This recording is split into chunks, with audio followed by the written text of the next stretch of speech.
the kingdom of Okimi was facing difficult times.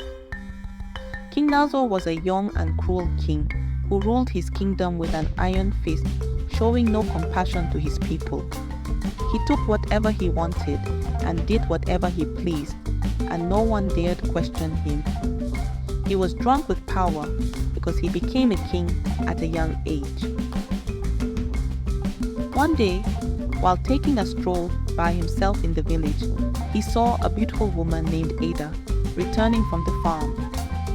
He admired her beauty and told her he wanted her as his wife, but Ada refused and told the king that she was already married.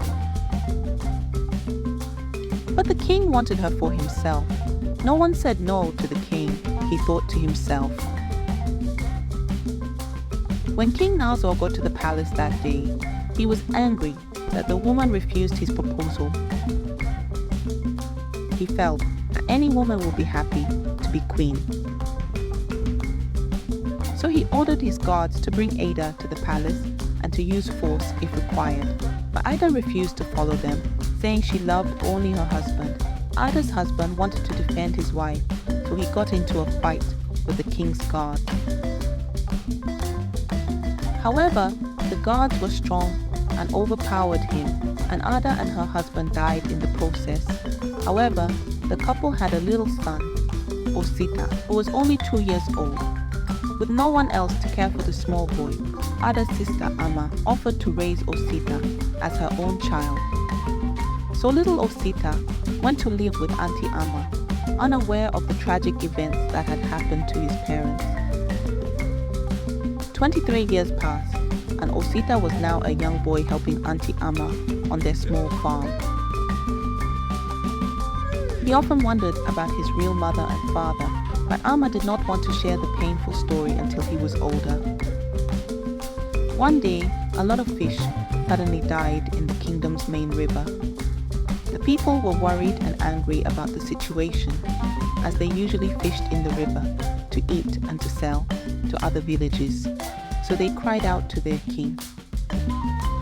King Nazo declared that whoever could solve the problem would be richly rewarded. Ama recognized the signs of poison and told Osita, who was clever with herbs. Osita created an antidote and poured it into the river, reviving the remaining fish and stopping them from dying. When Osita was brought before the king, Abel was impressed with the boy's skill. "You have saved my kingdom. Name your reward," said the king. Osita asked only for a place in the royal court among the king's subjects, which was granted. At the royal palace, Osita spent his days attending to his duties in the king's court. Though now living in comfort, he did not forget his auntie and cousins, who were his family, and still took care of them. One afternoon, Osita was in the palace garden when he heard angry shouts coming from the orange trees. When he looked, he saw the king's daughter, Princess Adana, throwing sticks at the orange fruits, unable to pluck the ripe fruit. Osita quickly climbed the tree and began plucking the oranges. "Here you are, princess," he said politely, handing her the full basket of oranges. Adana smiled, her anger melting away. "Thank you for your help. I am not used to doing this myself." From that day on, a friendship formed between Osita and the princess. Together, they visited the gardens regularly, and it became their routine, growing closer. Osita felt he could be himself around the princess, and she made him happy. One hot afternoon, Osita was visiting his aunt's house. After eating, he sat down in the shade of a tree when he overheard voices in the backyard. It was the voice of his cousin talking to his aunt. "When will Osita take his revenge upon the evil king for killing his parents?" asked his cousin. "Shut up your mouth.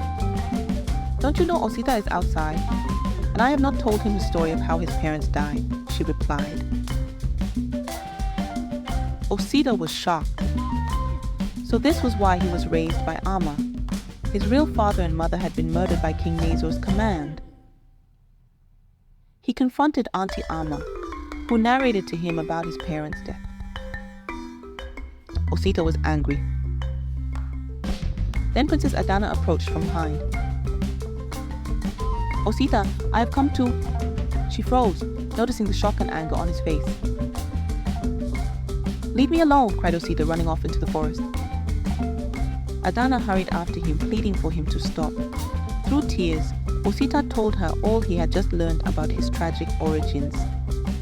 At last, the truth was revealed. "I am sorry my father has caused you such sorrow," she said softly. "But no, you do not walk this path alone. Whatever comes, my hand is in yours." Her kindness soothed Osita's tortured heart. When the princess got to the palace, she confronted the king. "Father, the truth has finally been revealed," spoke Adana boldly. "This man Osita, whom we welcomed and who has served this kingdom faithfully, is the son of the farmer and his wife, whom your guards killed because she refused to marry you." King Nazor's face paled upon hearing this as he recalled the incident from many years ago. He was now an old man who had repented from his evil deeds. He called for Osita to be brought to the palace and apologized to him for the sins he committed against him and his family in the past. Osita's heart, though still heavy with grief, felt pity for the king because he looked genuinely sorry. He told the king he forgave him and they reconciled.